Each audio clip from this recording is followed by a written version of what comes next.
और नमस्ते बच्चों। आपका स्वागत है एक और नई वीडियो में। और क्योंकि आपकी परीक्षाएं बहुत ज़्यादा नज़दीक आ रही हैं तो हम इन सवालों को मैं क्या है पहले से ही लिख के रख लेता हूं ताकि आपका ज़्यादा समय बर्बाद ना हो और जल्दी जल्दी आपको सॉल्यूशन मिल सकें ताकि आप अपने जो परीक्षाएँ हैं उनमें अच्छा परफॉर्म कर सकें। ठीक है, तो हमारा जो सबसे पहला सवाल इसमें दिया हुआ है वो दिया हुआ है कि यदि दो बेलनों की ऊंचाइयों का अनुपात 2:3 है, ठीक है, और उनके आयतन बराबर हैं, उन बेलनों के आधार के क्षेत्रफलों का अनुपात क्या होगा।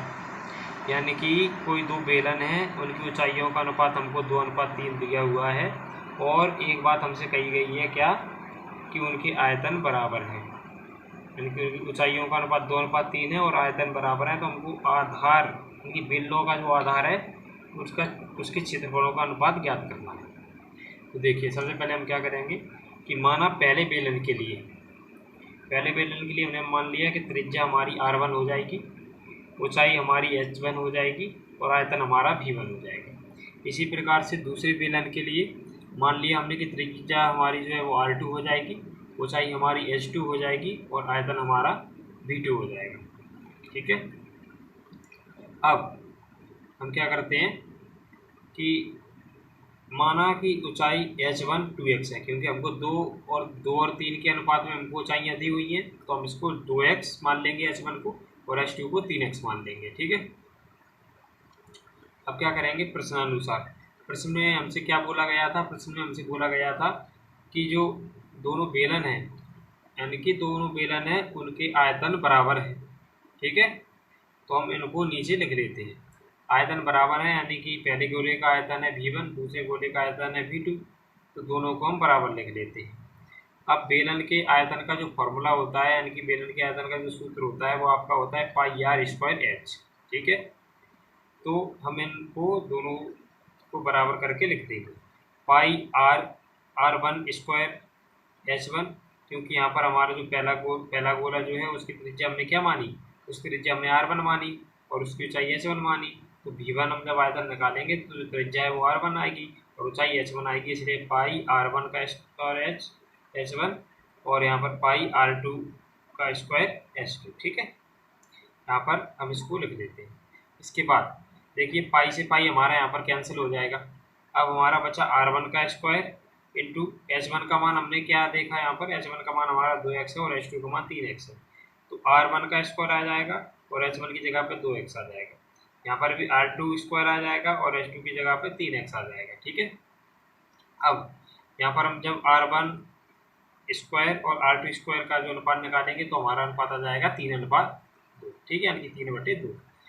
अब क्या करेंगे हम कि देखिए r1 पे भी स्क्वायर है, r2 पर भी स्क्वायर है, तो हम इनका होल स्क्वायर कर देंगे। ठीक है, यानी कि r1/r2 का होल स्क्वायर बराबर हो गया 3/2। जब ये आपका स्क्वायर है तो उधर जाएगा तो ये क्या हो जाएगा, रूट में आ जाएगा। ठीक है, अपना काय में आ जाएगा, ये आपका आ जाएगा रूट में। तो यहाँ पर आपका हो जाएगा r1/r2 बराबर √3/2, जिसको हम कैसे लिख सकते हैं कि r1/r2 √3 और √2। ठीक है, अब इसके आगे का सॉल्यूशन देखते हैं। तो हमारा जो r1 और r2 का अनुपात है वो हमारा आ जाएगा √3:2। ठीक है, अब हमको क्या निकालना है, वृत्त के बेलन के आधार का क्षेत्रफल। अब देखिए ये हमारा बेलन है, यहाँ पर आप देख सकते हैं इसके जो आधार होते हैं वो क्या होते हैं, गोल होते हैं यानी कि वृत्त होते हैं। ठीक है, वृत्त होते हैं। तो हमारा आधार का क्षेत्रफल हम कह सकते हैं कि वृत्त का क्षेत्रफल निकालना है और वृत्त के क्षेत्रफल का फॉर्मूला आपको पता है कि होता है पाई आर स्क्वायर। ठीक है, तो जब हमको अनुपात निकालना है तो हम यहाँ पर रखेंगे पाई r1 का स्क्वायर अनुपात पाई r2 का स्क्वायर। ठीक है, पाई से पाई यहाँ पर अपना क्या है कैंसिल आउट हो जाएगा। ठीक है, अब हमारे पास क्या बचा है, हमारे पास बचा है r1 स्क्वायर और r2 स्क्वायर। r1 की वैल्यू यहाँ से हम उठा के रखेंगे √3 का स्क्वायर, r2 की वैल्यू यहाँ से उठा के रखेंगे √2 का स्क्वायर। जब हम जानते हैं कि जब इसका स्क्वायर होगा तो क्या होता है, क्योंकि √3 इंटू √3 बराबर 3 आ जाएगा। ठीक है, क्योंकि हम जानते हैं कि अगर √a इंटू √a हम करते हैं तो हमारा a आता है। ठीक है, तो यहाँ पर हमारा 3 आ जाएगा, यहाँ पर हमारा 2 आ जाएगा। ठीक है, तो हमारा जो आंसर है वो कितना आ जाएगा, 3:2। ठीक है, यानी कि यहाँ पर हमारा जो ऑप्शन नंबर ए है वो हमारा ऑप्शन नंबर सही हो जाएगा। ठीक है, चलिए चलते हैं दूसरी सवाल की तरफ।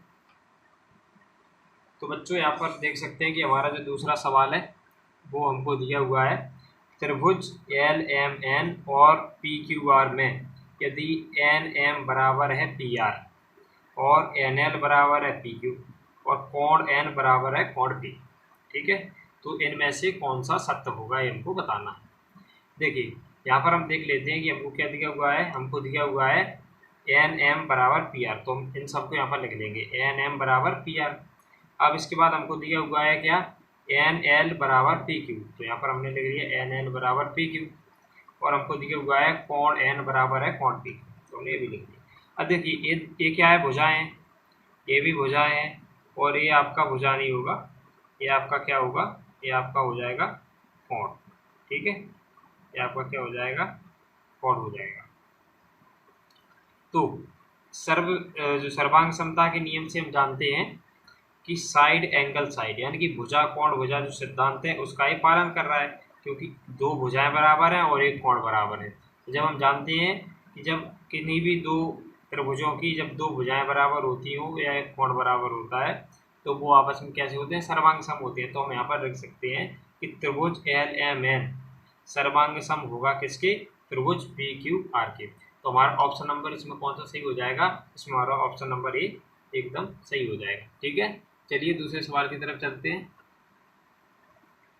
तो बच्चों हमारा जो अगला सवाल है वो हमारा आ गया है कि यदि tan a minus cot B बराबर 0 तब a प्लस बी बराबर होगा, यानी कि यहाँ पर हमको a प्लस बी की वैल्यू फाइंड करनी है, a प्लस बी का मान ज्ञात करना है।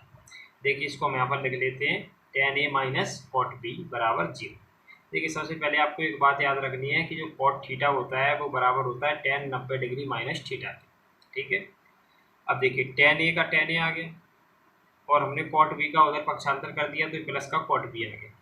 यहाँ पर tan a का tan a हम रख देंगे, यहाँ पर tan 90 डिग्री माइनस बी, यानी कि थीटा की जगह पर बी है तो हम यहाँ पर 90 डिग्री माइनस बी रख देंगे, यानी कि इस फॉर्म में इसको लिख देंगे। ठीक है, यहाँ tan से tan कैंसिल हो जाएगा, यहाँ बचेगा a बराबर, यहाँ पर बचेगा 90 डिग्री माइनस बी। ठीक है, अब यहाँ पर क्या करेंगे, b का हम पक्षांतर कर देंगे तो यहाँ हो जाएगा a प्लस बी बराबर 90 डिग्री। ठीक है, तो इसमें हमारा कौन सा ऑप्शन सही हो जाएगा, इसमें हमारा ऑप्शन नंबर ए एकदम सही हो जाएगा। ठीक है, चलिए अब चलते हैं अपने अगले सवाल की तरफ। तो बच्चों अपना जो अगला सवाल है वो आपके सामने ये आ गया है। ठीक है, यहाँ पर दिया हुआ है कि 7.918 गुणा 10⁻12 को पाने के लिए आप 7.918 गुणा 10⁻8 को किस संख्या से गुणा करेंगे। ठीक है, तो चलिए इसको भी देख लेते हैं। देखिए 7.918 गुणा 10⁻8 को माना कि हम x से गुणा करेंगे। ठीक है, और उसके बाद हम जब x से गुणा करेंगे तो हमें कितना प्राप्त हो जाएगा, हमको प्राप्त हो जाएगा 7.918 इंटू 10⁻12। ठीक है, अब देखिए x का मान जब निकालेंगे तो इसको नीचे इसके बटे में पहुंचा देंगे, तो ये हमारा इसके बटे में आ गया। देखिए ये सेम है तो ये इससे कट जाएगा, अब आपका बचा 10⁻12 और 10⁻8।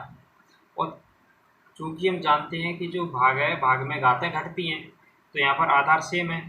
ठीक है, और यहाँ पर घातें आपस में घट जाएंगी तो 12 में से जब 8 जाएगा तो कितना बचेगा आपका 4, यानी कि 10 पे जो घात आएगी वो 4 की आएगी और 10 पे घात 4 की घात का मतलब जानते हैं कि 10 को हमको 4 बार लिखना रहता है, इसलिए इसका आंसर जो आ जाएगा वो आ जाएगा आपका 10,000। ठीक है, तो इसमें देख लेते हैं कि ऑप्शन नंबर कौन सा सही है, तो इसमें ऑप्शन नंबर हमारा डी एकदम सही हो जाएगा। ठीक है, चलिए चलते हैं अपने नए सवाल की ओर। देखिए ये हमारा एक और सवाल दिया हुआ है कि एक गोले की त्रिज्या में 10% की वृद्धि की जाती है तो इस गोले के आयतन में वृद्धि होगी। अब देखिए हम क्या करेंगे, यहाँ पर हम मैं आपको एक बात बताता हूँ। आप एक बात मान के चलिए कि इस दुनिया में कोई भी जो चीज़ है वो पूरी 100 होगी। ठीक है, 100 का जब हम 10% अगर निकालते हैं तो 100 का 10% कितना होता है हमारा? 100 का 10% होता है हमारा 10। ठीक है, ठीक है, तो हमारा कितना हो जाएगा? 10 हो जाएगा। ठीक है, अब देखिए कोई चीज़ 100 थी और वो कितना हो गई, उसमें 10 बढ़ गया, तो कितनी हो गई? 110 हो गई। ठीक है, यानी कि कोई चीज़ पहले, इसको ओल्ड मान लेते हैं, इसको न्यू मान लेते हैं, यानी कि कोई चीज़ पहले 100 थी, उसका 10% बढ़ गया, यानी कि उसमें 10 बढ़ गया, तो वो 110 हो गई। यहाँ पर हम जीरो से जीरो को कैंसिल आउट कर देंगे, इसलिए हम कह सकते हैं कि ये जो हमारी ये कोई भी चीज़ थी वो 10 से कितनी हो गई? 11 हो गई। ठीक है, अब एक इसका अनुपात है त्रिज्या का, यानी कि जो त्रिज्या थी वो, यानी कि इसको मान लेते हैं आर। त्रिज्या जो थी वो पहले 10 थी और अब कितनी हो गई? 11 हो गई। ठीक है, पुरानी त्रिज्या हमारी, त्रिज्या जो है वो हमारी 10 थी और नई त्रिज्या हमारी 11 हो गई।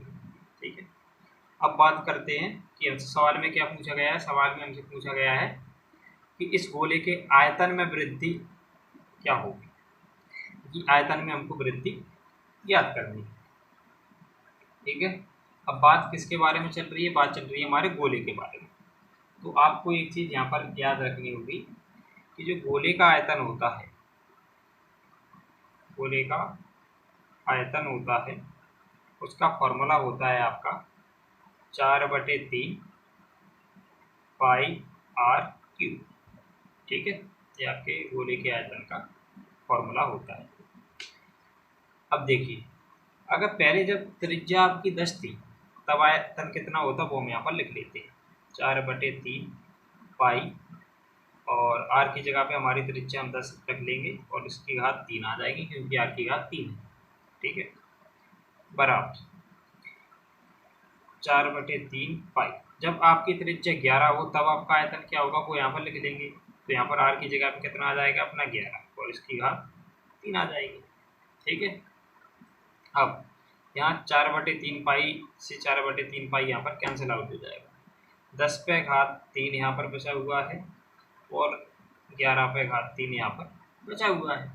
ठीक है, अब 10 पे घात 3 का मतलब आपका होता है 1000 और 11 पे घात 3 का मतलब आपका होता है 1331। यानी 11 को आप 11 में गुणा करेंगे तो 121 आएगा और 121 में फिर आप 11 का गुणा करेंगे तो 1331 यहाँ पर आपका आ जाएगा।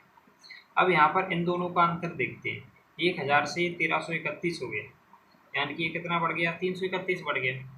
331 की जो वृद्धि हुई है वो किसके ऊपर हुई है? 1000 के ऊपर हुई है। ठीक है, हमको क्या निकालना है? परसेंटेज, तो 100 का गुणा कर देंगे। ठीक है, अब इसके जो है 2 जीरो से ये 331 बढ़ा है 1000 के ऊपर और 100 से हमने गुणा कर दिया क्योंकि हम परसेंटेज निकाल रहे हैं।